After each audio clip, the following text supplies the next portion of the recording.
So the media continues along the lines of their narrative that the U.S. response to the global pandemic is the worst response throughout the globe, and that as a result, more Americans have died than anywhere else. And that is proof in the pudding, as Rachel Maddow says, of the failures of the Trump administration.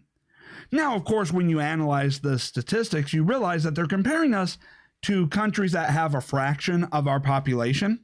So if you were to take a look at it on pure numbers, of course, we have 3, 4, 6 times the population of these other countries. So even if these other countries had a 100% infection rate, they would still have less total infections than the United States.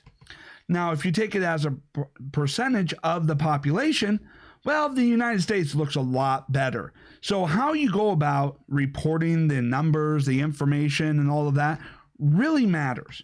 But there's other issues that are going on. Now, as far as the ability of the rest of the world handling the current pandemic, well, let's turn to ABC. Interestingly, in Italy, there's been something of a backlash about the failure, or what they see as the failure of the EU to come to their aid when they needed it most. In other words, what we've seen a little bit in the United States, where you've shifted resources from state to state according to need, that hasn't really been the case in Europe. It has on a small scale, but not enough to justify the EU acting in concert. Had it done so, perhaps things would have been better. You just have to come to the conclusion no one really knew quite how to deal with this. Yes, nobody really knew quite how to deal with this. So this isn't an issue where the United States was uniquely bad at handling the pandemic. We see over there in the UK, the EU, and all that, they're having a hard time. They're struggling with it. And there's a lot of infighting within the EU as far as how to divide up the resources based off of need and how to handle the medical capacity to save the most amount of lives. Now, we've seen here when it comes to the EU that the nations are actually acting in their own best interest, going, okay. Whereas normally we defer to the bureaucrats of the EU and the parliament of the EU, and we let you dictate everything to us. People are dying, so screw you. We're closing our borders. We are a nation state, and we're going to be out there taking care of our own. So there's a bit of a interesting story that has been developing throughout the UK and how it relates to the entirety of the EU. But notice that on that report, they're admitting that even in the EU, no one really knew how best to handle the situation. Now, as it goes through, the NBC News and the rest of the left-wing news wants to go off and tout that U.S. now leads world in deaths, day after Trump announces opening our country task force. Right?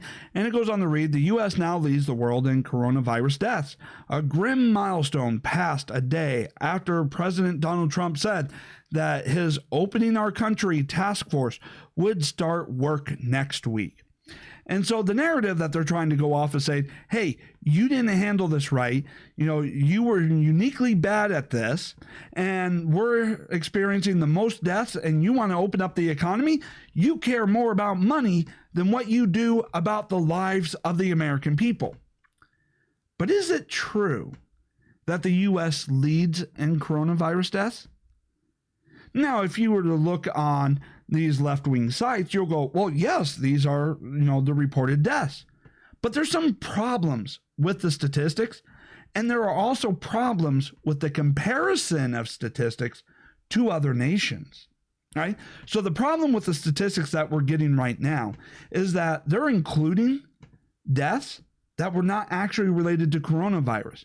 So for instance, in the situation in New York, if you died in a car accident and they tested your corpse and it came out positive for coronavirus, even though the car accident was the cause of death, they're contributing it to the coronavirus. If you died from a stroke, but you tested positive for coronavirus, you know this from my previous videos, they're attributing it to the coronavirus, not the stroke. See, they're counting how many people died with coronavirus, but not necessarily filtering it out to let us know how many people died of coronavirus. Notice the difference there. All right, big, huge difference. And now Bill de Blasio is including people who they just suspected had coronavirus. So they're not even testing to confirm whether the person had the coronavirus at the time of death. If they just go, yep, then they get included in the statistics, which they can then go off and go, all these people are dead because of the coronavirus. It's Trump's fault. Or, hey, we need to keep the economy closed because of all these deaths and how deadly it is. Now, let's face it, we don't know what the true risk is. We don't actually know how many people have been infected, and we don't know, out of all the deaths, how many people actually died from coronavirus versus died with coronavirus. But in comparison to other countries, there's another problem. Because other countries, well, they have different measures of reporting. So as we see state to state that how they are reporting coronavirus deaths, it depends on whether it's a blue state or a red state and how they're wanting to develop a narrative around it. Well, over in Europe, they're not necessarily counting all the deaths from coronavirus. Check this out. Yeah, and we're all desperate to know that there is some path, some way out of this, light at the end of the tunnel. Just very quickly on the UK, I think what's really important to say, because we were talking about statistics earlier, the UK in its official stats has not been including deaths in nursing homes, or certainly not all of them, and it's about to do so. So its figures are going to go up. So again, those comparative numbers, not easy to justify. Yes, they're not counting all the people who died from the coronavirus overseas. So we count people from nursing homes. We account for people who died, not necessarily of coronavirus, but had coronavirus at the time they died. We're counting now people that we don't even know whether or not they had coronavirus, or we're just suspecting that they possibly did. And so we're adding all those people into our death tolls. While over there in the UK and the EU, well, they're excluding people who have died from the coronavirus, for instance, those in the nursing homes, which is keeping their death rate artificially low. So we got this dynamic here while we're trying to figure out just how deadly this is, where here in the States, they're doing everything they can to block us from getting accurate information. And in the UK, they're not giving us accurate information. It's amazing how that happens. So here in the United States, they're doing everything they can to inflate the death rates. Over in the UK, they're doing everything that they can to underreport the death rates. And then you start taking a look at the media headlines such as this, and you start seeing why it is that we have more deaths. One, we have a much greater population. So as a percentage of the population, it's quite possibly lower.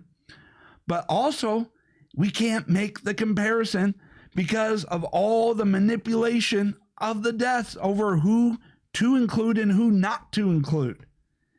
So we don't really have what we need information-wise to be able to judge the accuracy of the left-wing narrative. And they're not interested in finding the accuracy. They're not interested in finding out what the true numbers are, because they're only interested in which way can they report it that makes it look bad for Trump so that they can bash him in the 2020 election.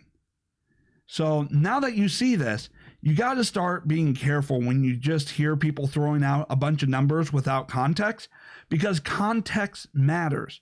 And without context, well, just throwing those numbers out can lead you down a false narrative. It can lead you to making assumptions that are not true. It's a disinformation campaign led by the left. Why? Because Orange Man bad.